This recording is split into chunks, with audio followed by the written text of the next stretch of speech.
Hello everybody, welcome back to my movie review series. Today we'll be discussing The Enforcer, the 2022 version. I did see there was like a 1976 version. It's on Hulu, just got finished watching it. You know, the typical thing, I will read you the overview as written by the producers.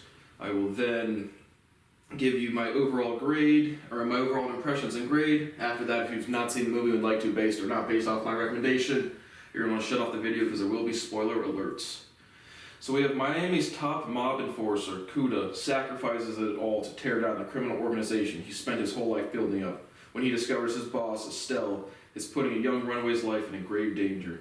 Now he has one last chance to make up for his past and find redemption, both for himself and his family, before the mob hunts him down for his betrayal.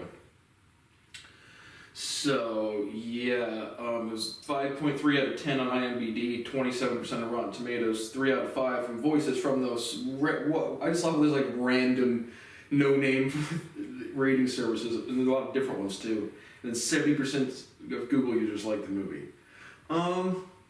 Yeah, no, I didn't like it. It wasn't off-putting, it's just I've seen, again, this 101st thing, I've watched so many movies, and so the action thing, it's extremely cliche to me. Again, you have the mob guy, you have a little protege that comes along.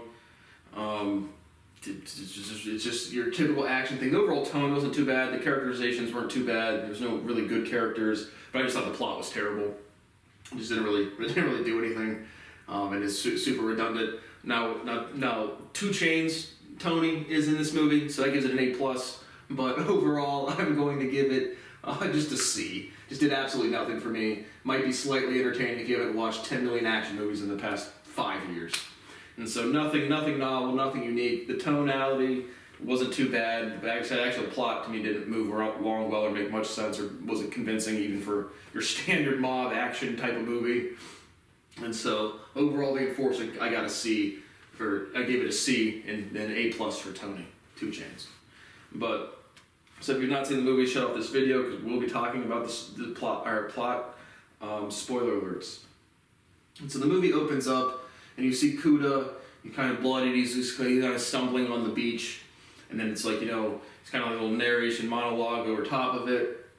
And then you cut to this other scene where you meet this guy named Stray, whose real name is Ricky, but his nickname goes by Stray.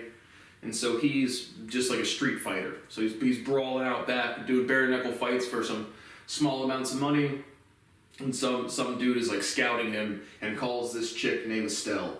And so Estelle's the big mob presence boss thing. So like, I didn't actually read the description before watching it, and so I didn't even.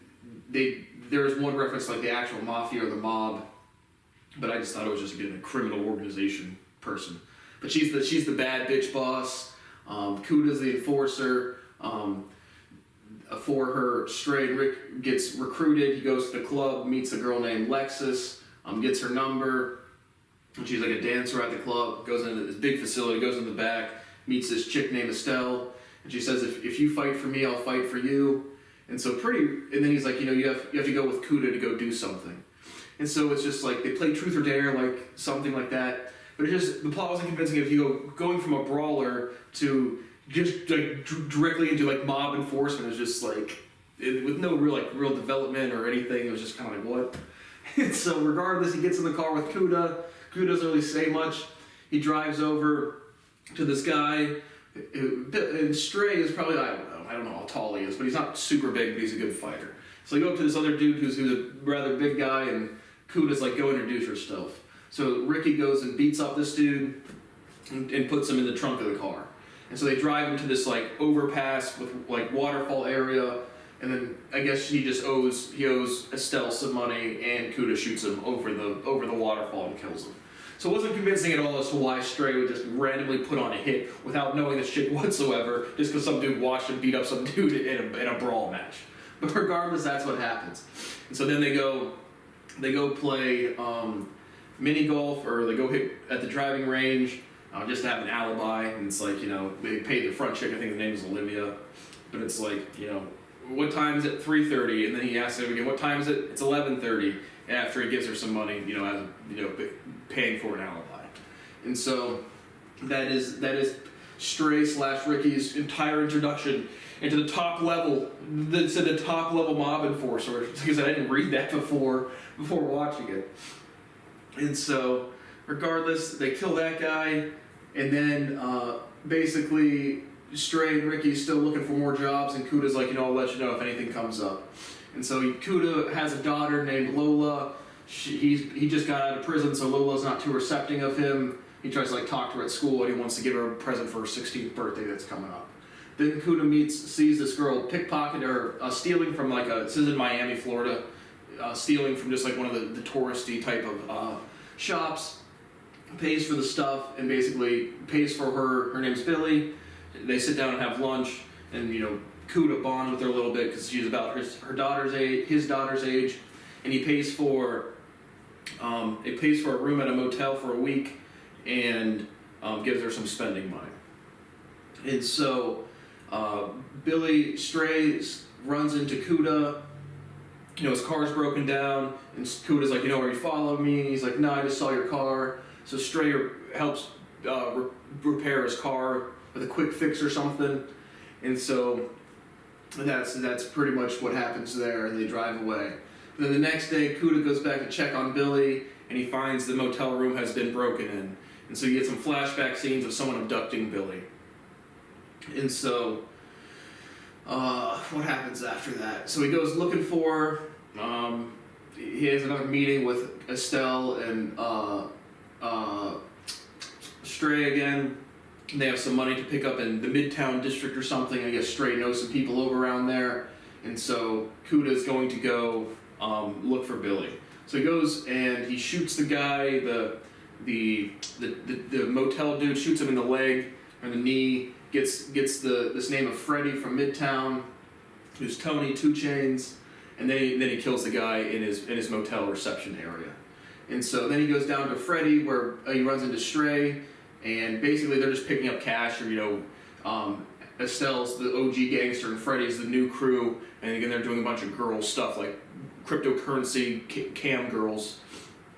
And so they're going to pick up some money, and Stray was going to do it by himself, but now Kuda has learned that Billy is being held at the same facility he's going to pick up at.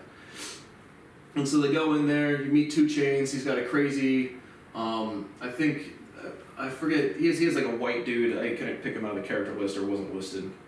But there's another crazy white dude in there, a bunch of girls running around, a bunch of drugs, they're all kind of locked in cages or in rooms. Estelle also has a enforcer, his name is Doom. Give him a real name, please. But he's always in there counting up he's got the money counter rocking. And so it's kind of the setup. They go, Kuda and Stray have a tense interaction with Freddie. Freddie pulls a gun on him. They end up just, calming down, and Freddie gives him $500,000 that he owes to Estelle for running in her territory or something. And so they go back to Estelle to deliver the money, and then Kuda is calling out Estelle for, he sees Billy in the girl's house, and so after being the top mob enforcer for questioning Estelle one time, Estelle tells Doom that Kuda is ready for his retirement package.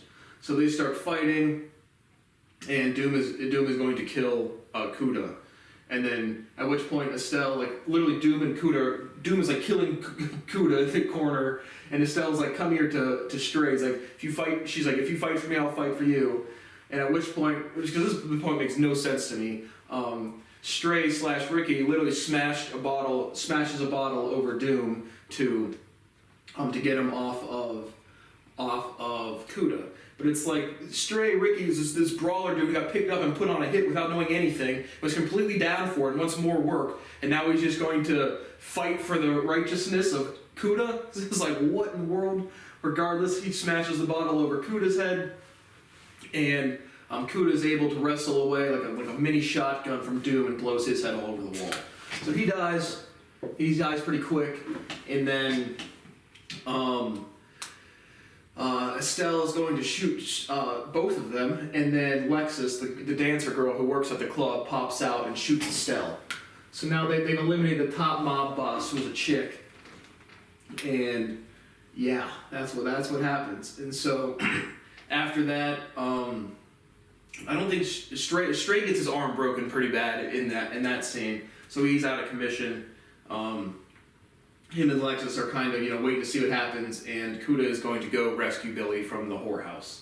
So he goes in there, kills the doorman with a golf club, shoots the white dude, gets stabbed in that scene, then goes and confronts Freddy. Freddy shoots him, and Freddy's about to execute Cuda, and then Billy pops out with a Glock out and shoots Freddy in the neck.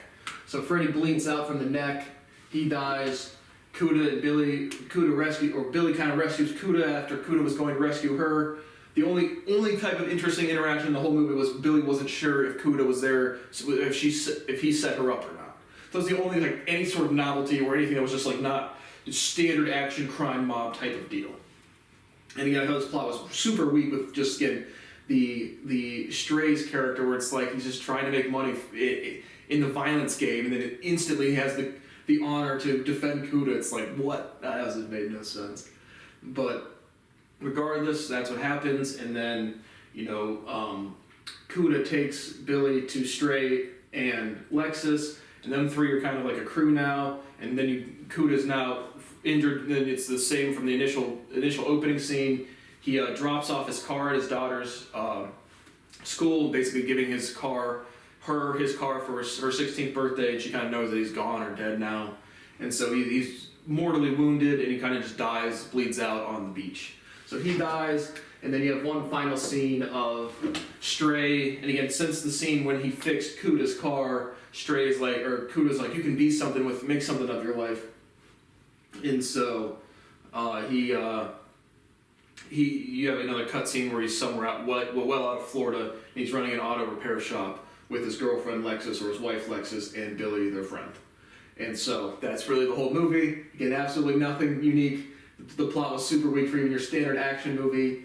A+ for 2 Chainz being casted. C overall, did absolutely nothing for me. Might be moderately entertaining if you haven't seen a action movie ever. So that's my thought of the Enforcer 2022 movie. So thank you for watching. I'll see you on the next one.